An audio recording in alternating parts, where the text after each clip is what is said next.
হিসাবে শরীয়তপুর যুব অধিকার পরিষদ কর্তৃক আয়োজিত দয়াময় কর্মচাই বাঁচার মধ্যে বাঁচতে চাই এই স্লোগানে আমরা শরীয়তপুর জেলার যুব সমাজ একত্রিত হয়েছি। সেই দাবিতে রাজপথে আমরা মানববন্ধনের দাঁড়িয়েছি। সেই দাবিগুলো হলো, আমরা বাংলাদেশের 2 কোটির উপরে বেকার যুবক আছে, তাদেরকে কর্মসংস্থান করতেই হবে।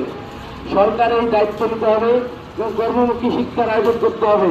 কর্মমুখী শিক্ষার আয়োজন না করলে দেখা যায় কেউ একজন পড়াশোনা করলে পলিটিক্স সায়েন্স নিয়ে আসে, চাকরি পেতেছে ব্যাংকে।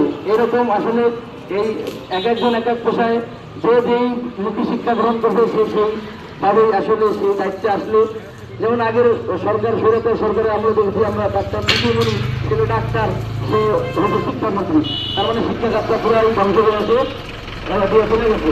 এরকম আমাদের এই বাংলাদেশে যে সেক্টর, বিভিন্ন সেক্টর, যারা ইঞ্জিনিয়ার হবে তাদের ইঞ্জিনিয়ারিং লাইনেই তাদের কর্ম ব্যবস্থা করতে হবে। প্রত্যেকটি যুবককে যদি কর্মের সন্ধান না দিতে পারে, চাকরি দিতে না পারে, তাহলে বেকারত্ব ভাতা এই সরকারের আমলে আমরা চাই। এই তত্ত্বাবধায়ক বলেন বা অন্তর্বর্তীকালীন সরকারের উপদেষ্টাদের কাছে আমাদের একটাই দাবি, এই বৈষম্য বিরোধী আন্দোলনের যে নেতৃত্ব দিয়েছিলেন তাদের মধ্যে আমাদের 2 জন উপদেষ্টা এই সরকারের যুব মন্ত্রণালয় আছে।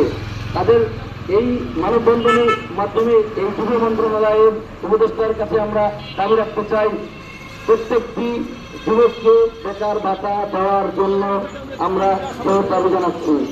এবং এই বাংলাদেশে যত শ্রমবাজার আছে, বিদেশে যত শ্রমবাজার আছে, প্রত্যেকটি